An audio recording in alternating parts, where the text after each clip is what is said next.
Yeah, me neither. But apparently, humans do that all the time. Let me paint you a picture, because you're not going to believe this otherwise. I'm Vorthak, Senior Tactical Observer for the Galactic Coalition's Military Academy Oversight Committee. Fancy title, boring job. I basically watch species from across 900 star systems pretend they can handle combat training without blowing themselves up. 23 years I've been doing this. 23 years of watching perfectly sensible species like the Karathi, the Thessian Guards, even the notoriously aggressive Draviks manage their training protocols with appropriate caution and common sense. Then the humans showed up. Now, you have to understand something about Earth's admission to the Coalition military programs. It was controversial. Really controversial. See, Earth is what we call a Class 7 death world. For context, most Coalition species evolved on Class 2 or 3 worlds. Anything above 4 is considered inadvisable for settlement. Earth clocks in at 7.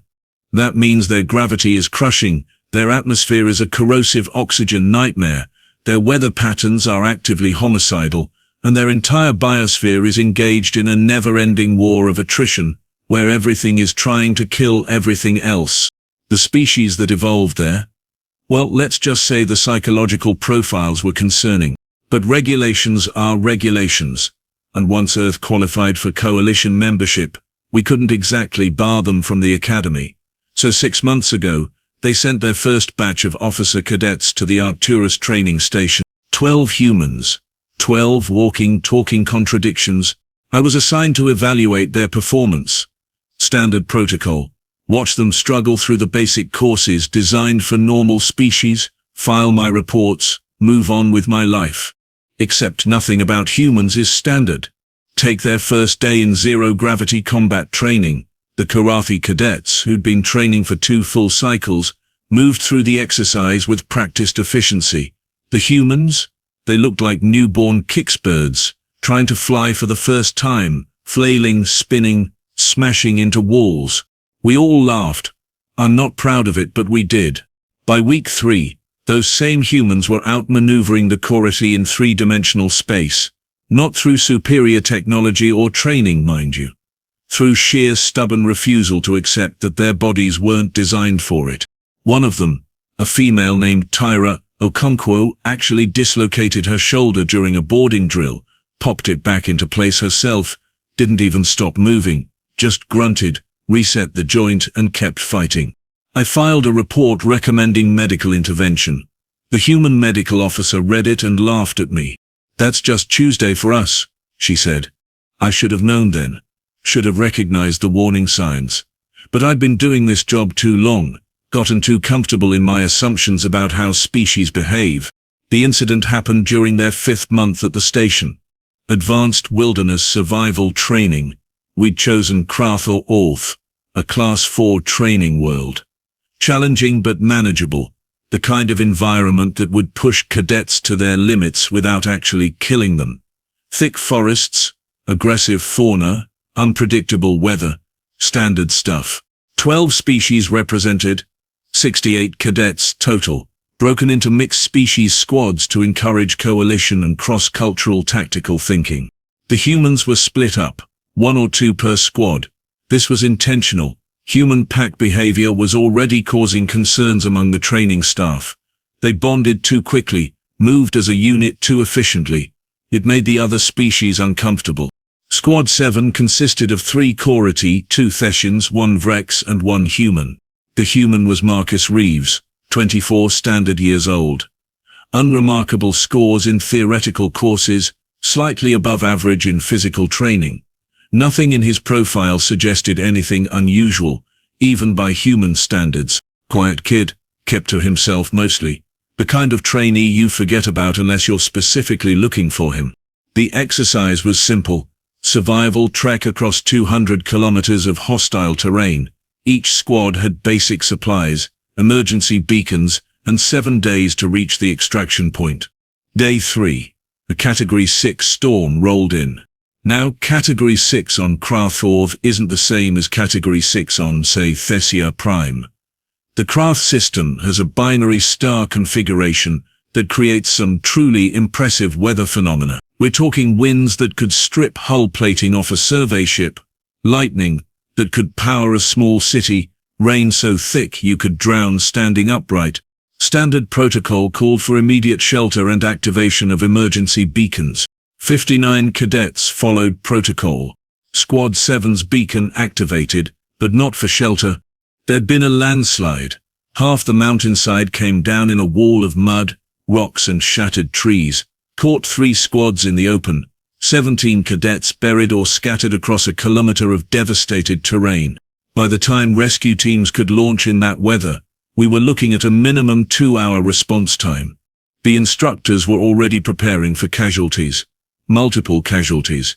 In conditions like that, with injuries, exposure and the aggressive fauna that storms bring out on Crath Forth, 2 hours was a death sentence for anyone seriously hurt. The rescue shuttles pushed through the storm anyway. Standard procedure even when you know you're probably recovering bodies. What they found didn't make sense. 14 cadets, huddled in an improvised shelter made from cargo netting, emergency thermal sheets, and what appeared to be half a downed tree. 12 were injured, 2 critically, but they were alive, stable and organized. Standing guard outside the shelter covered in mud and blood, most of which wasn't his, was Marcus Reeves. According to the testimony we got later, because Marcus himself couldn't remember most of it, here's what happened.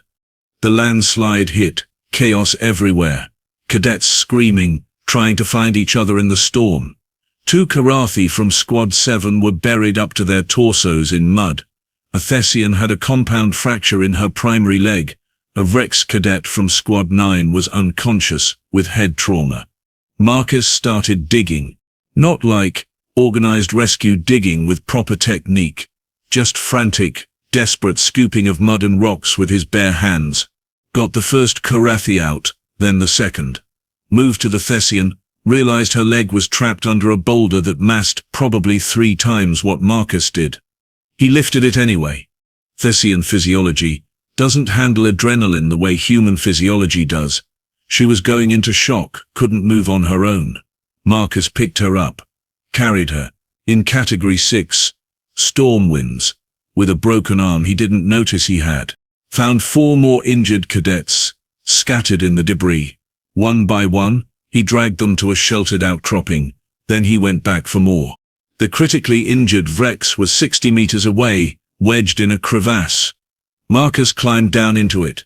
In the dark, in the storm, with broken bones and lacerations covering 30% of his body, got the Rex out. By this point, other cadets who were mobile were starting to regroup. They found Marcus building the shelter, organizing the injured, treating wounds with whatever supplies he could scavenge. He'd set the Thessian's leg using splints made from tree branches.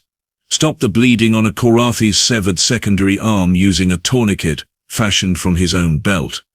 Kept the Rex's airway clear and monitored his breathing patterns. The other cadets said Marcus was talking the whole time. Quiet, steady stream of words, reassuring everyone, keeping them calm, making terrible jokes about the weather. One of the Karathi later told me Marcus said, "Hey, at least it's not raining acid. I trained in places where it rains acid. This is practically a beach vacation. Earth has places where it rains acid." I checked. He wasn't joking. When the rescue teams arrived, they found 12 cadets alive who had no business being alive. They found Marcus Reeves collapsed against the shelter entrance, still conscious, still alert, asking if everyone was accounted for before he'd let the medics touch him. His injuries included 3 broken ribs, a fractured ulna and radius in his left arm, a dislocated shoulder, severe lacerations across his back and arms, early-stage hypothermia, and exhaustion so profound his body was cannibalizing its own muscle tissue for energy. He'd been operating like that for almost 90 minutes. The medical team sedated him immediately. They had to. Even injured, exhausted, and barely conscious, Marcus was trying to help carry other cadets to the rescue shuttle. I reviewed the footage from the helmet cameras later, watched this unremarkable, human cadet transform into something I didn't have words for. No hesitation, no self-preservation instinct, just forward motion, problem-solving and an absolutely unhinged refusal to let his squadmates die. The crazy part, Marcus woke up 3 days later, with almost no memory of any of it. I remember the landslide, he told the medical staff. Then I remember being in the shuttle. Everything in between is just fragments. Did everyone make it? They told him yes. 14 cadets alive because of him. He nodded, said, "Good," and fell back asleep. No bravado. No pride. Just relief that he'd done his job. His job. Like saving 14 lives in apocalyptic conditions while grievously injured was just part of the standard duty roster. The Coalition High Command didn't know what to make of it. Formal commendations were issued. Marcus received the Star of Valor, one of the highest military honors we have. His name was entered into the Permanent Honor Archives, reserved for acts of extraordinary courage across Coalition history. They held a ceremony. Marcus showed up in his dress uniform, accepted the medal, gave a short speech thanking his squad and the rescue teams. Then he went back to class. Like nothing had happened. Like he hadn't just redefined what we thought courage looked like. I cornered him afterward. Had to know. "Cadet Reeves," I said, "what you did on HFY. That was far beyond the requirements of duty. You nearly died, multiple times. Why?" He looked at me with these tired, too old eyes in a young face. Shrugged. "They were my squad mates, sir. Couldn't just leave them. Couldn't. Not wouldn't. Like it was physically impossible for him to make a different choice. You want to know the really disturbing part? After I filed my report on the Krath incident, I started digging into human military history. Big mistake. Huge. See, I thought Marcus Reeves was an anomaly. Some kind of genetic outlier, maybe. A statistical aberration in an already statistically improbable species. Turns out he's just Tuesday for humans. Their archives are full of this stuff. Medics who treated wounded soldiers while being shot themselves. Pilots who flew damaged aircraft away from populated areas instead of ejecting. Soldiers who threw themselves on explosive devices to protect their comrades. They even have a term for it. Multiple terms, actually. Going above and beyond. No one left behind. Greater love hath no one than this. It's built into their military culture. Expected behavior. They train for it, drill for it, honor it.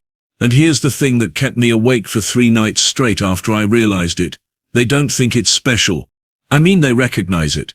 They give medals, hold ceremonies, remember the names. But there's this underlying assumption in all their military documentation that of course you'd risk your life for your unit. Of course you'd push through impossible conditions to save your people. What else would you do? The other species in the Coalition don't think like that. We value survival, strategic retreat, acceptable losses, the logical calculus of risk versus reward. Humans do math differently. 2 weeks after the Krath incident, I was back at Arcturus Station, filing my final evaluation reports. The human cadets were scheduled to graduate in 1 month. Command wanted my professional assessment on their combat readiness. I should have written that. They were ready. By every measurable metric, they exceeded standards. Physical performance, tactical thinking, weapons proficiency, leadership scores, all above average or better. But I couldn't shake this feeling that we were missing something fundamental about them. So instead of filing my report, I did something stupid.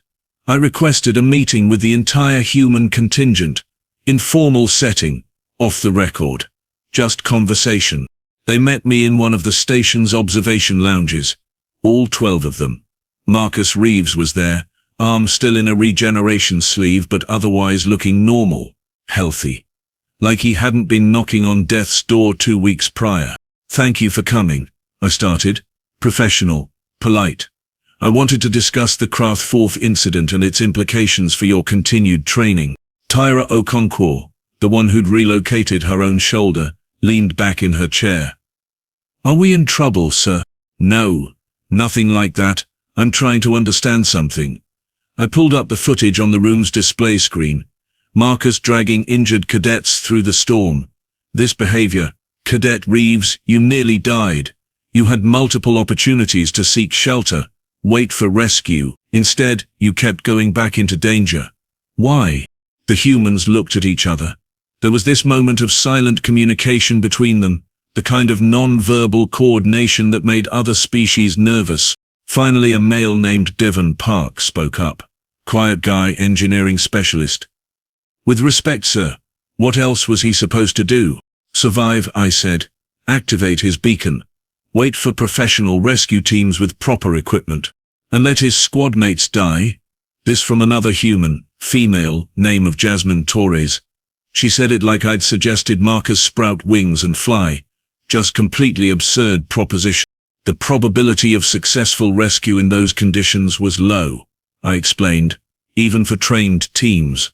What Marcus did was tactically unsound, strategically illogical. He could have died, and then everyone would have died anyway. Marcus cleared his throat. But we didn't, sir. By luck. By chance. No, sir. He leaned forward, and there was something in his eyes. Something I'd seen in footage of human soldiers across their violent history.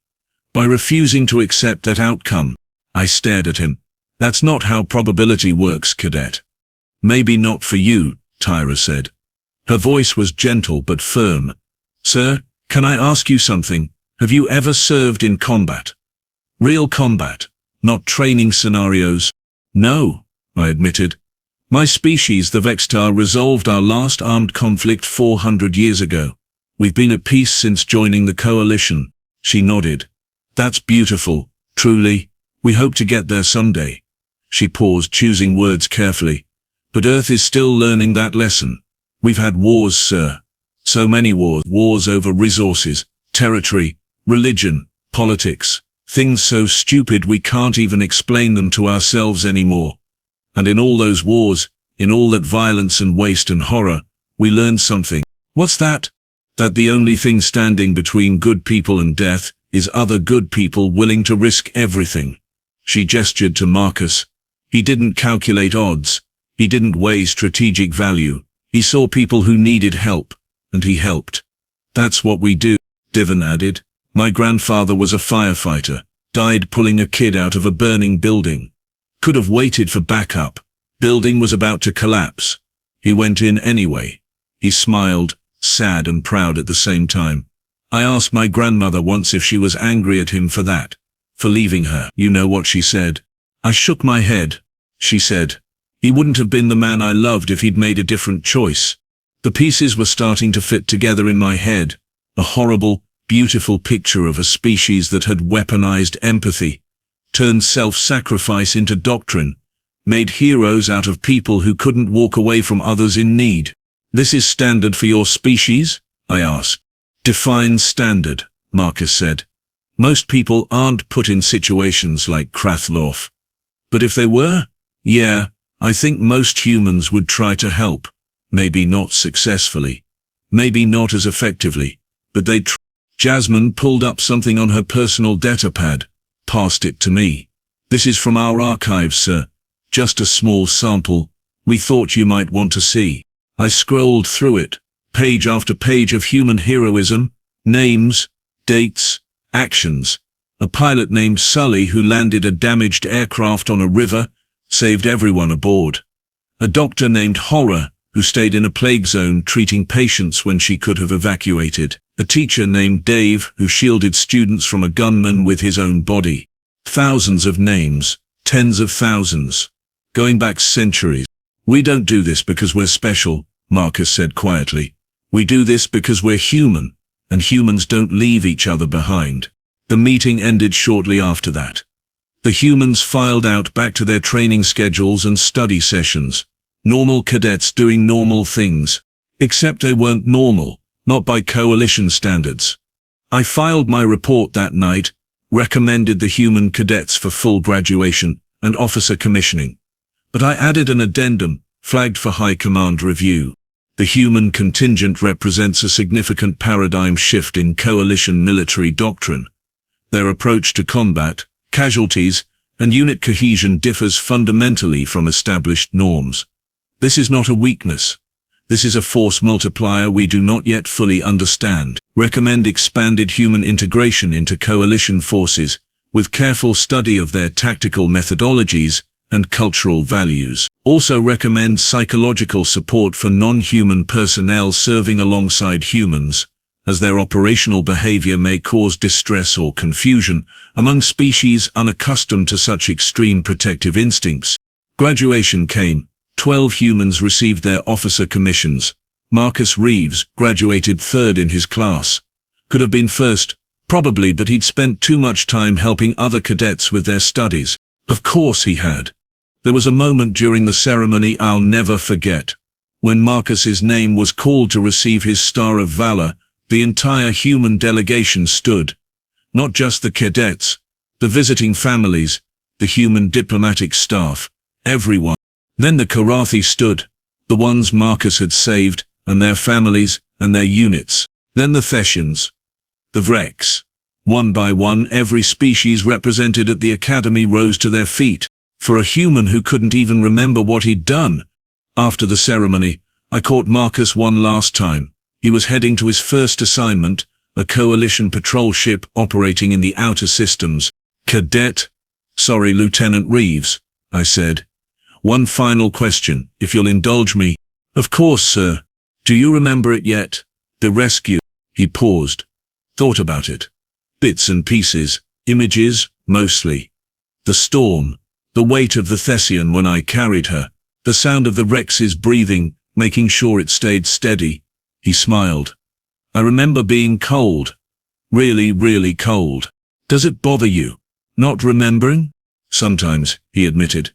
But the people I helped, they remember. They're alive to remember. That's enough. He saluted, crisp and professional, and walked away. I stood there in the empty ceremony hall looking at the names etched in the honor archives. Row after row of heroes from hundreds of species across coalition history, and one human name that didn't belong there because what he did was just what humans do. Here's what I learned, in case you're keeping score. Humans are terrifying, not because they're aggressive, though they can be, not because they're violent, though they invented weapons. We're still trying to classify, not because they're from a death world that should have killed their species in its cradle. They're terrifying because they decided, somewhere in their bloody evolution, that individual survival was less important than collective survival, that the math of sacrifice could be weighted towards saving others, even at cost to your. And they're out here now, in our ships, on our stations, serving alongside species who've never encountered anything like them. I submitted a second report to High Command, much shorter than the first. Recommend we learn from them before we need them to save us. Because if history is any indication, they will save us. They'll just break themselves doing it, and they'll think that's normal. The response came back 3 days later. Recommendation approved. Expand human integration protocols. Additional note. Request human advisors for coalition tactical training revision. We need to understand this. Yeah, we really do. Because somewhere out there, there's going to be another disaster. Another impossible situation. Another moment where the odds say everyone dies. And there's going to be a human who looks at those odds and says, not today. Then they'll do something stupid and heroic and absolutely insane, and they'll save lives they had no business saving. And afterward, if you ask them about it, they'll shrug and say they were just doing their job. That's humans for you. Terrifying, magnificent, absolutely unhinged humans. I'm glad they're on our side. I really, really am. Because I've seen what happens when they're protecting you. I'd hate to see what happens when they're not.